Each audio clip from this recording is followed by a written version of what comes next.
Halo, berjumpa kembali dalam pembelajaran informatika untuk kelas 7. Oke, kita melanjutkan untuk materi mengenai media online. Sebelumnya kita sudah membahas mengenai media online. Media online itu apa sih sebenarnya media online? Media itu dari kata media atau perantara atau pengantar. Kemudian online, on dan line, dalam jaringan. Atau dalam hal ini adalah internet.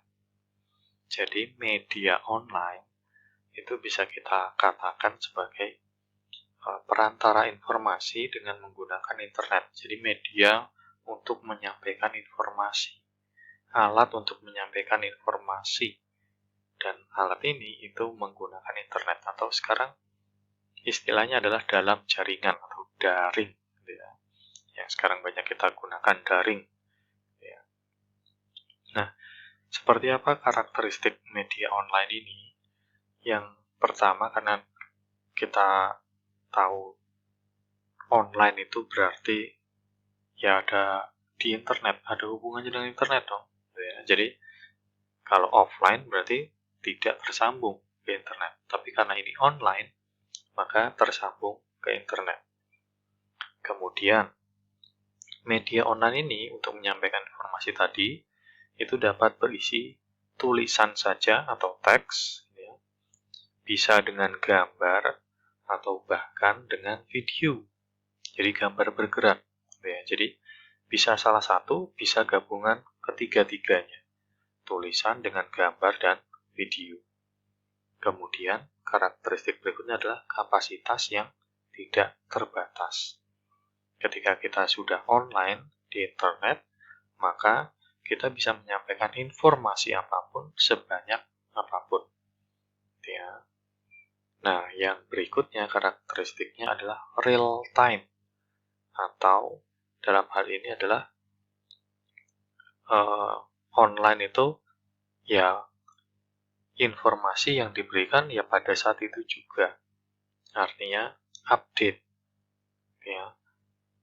Sehingga real time ini itu lebih ke arah seperti berita yang selalu update. Atau kalian mungkin kalau sedang chatting itu selalu dibalas. Chatting langsung dibalas, itu real time. Berbeda kalau kalian menuliskan komentar, kemudian membalasnya itu tidak hari itu tidak real time.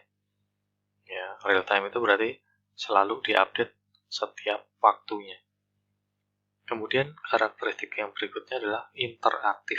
Interaktif itu artinya ada timbal baliknya. Jadi ketika ada yang menuliskan informasi, ada yang bisa menuliskan komentar. Ada yang bisa menjawabnya lagi. Ada yang menuliskan komentar lagi, ada yang menjawab lagi, ada yang bertanya lagi, dan seterusnya. Itu interaktif. Nah, itu beberapa karakteristik media online. Nah, apa saja sih jenis-jenis media online? Sekarang kita mungkin sudah mengenal banyak sekali media online. Nah, jenisnya itu bisa berarti satu website atau portal sebutannya.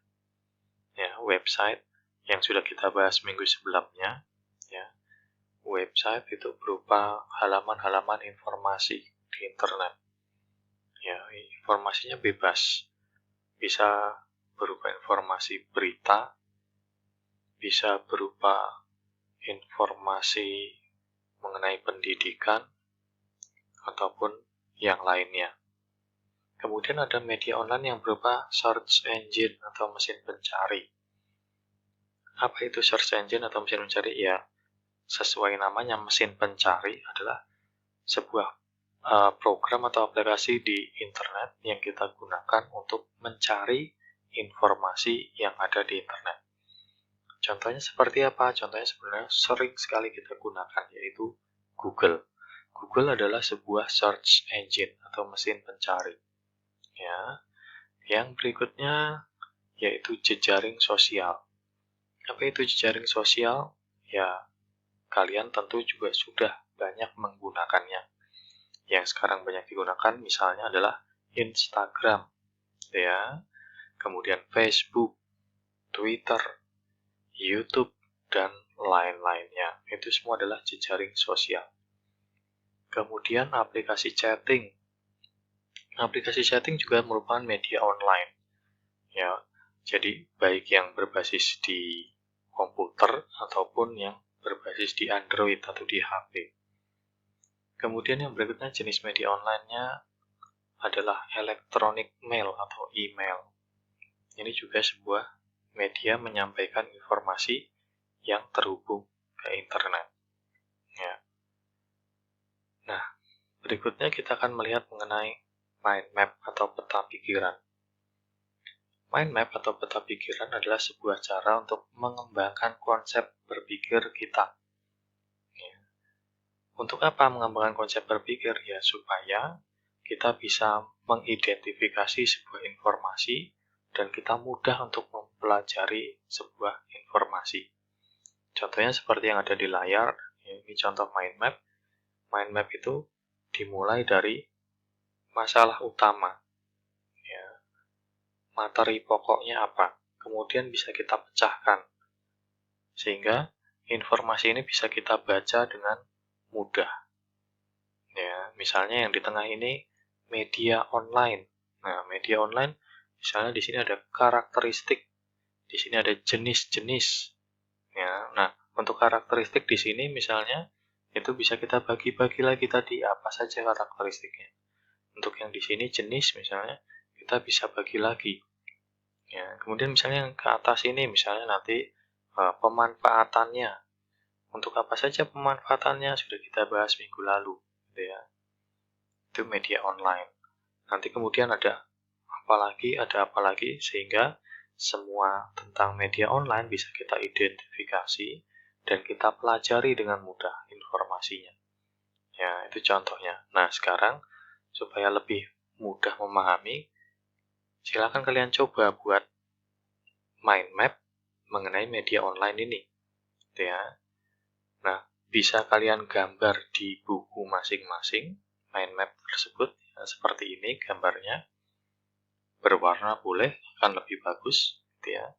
Kemudian kalian juga bisa menggunakan aplikasi yang bisa kalian download atau kalian unduh dari Play Store, banyak yang free saja. Ya, misalnya MiMind ataupun dari MindMeister ataupun yang lainnya bebas bisa kalian gunakan. Nah, kemudian hasilnya kalian upload ke dalam Classroom. Ya, hasil seperti ini, ya, mind map yang sudah jadi, boleh manual kalian tulis sendiri, kalian gambar sendiri, atau menggunakan aplikasi yang ada di Play Store. Silahkan. Nah, mind map yang kalian buat itu mengenai media online ini, ya, media online.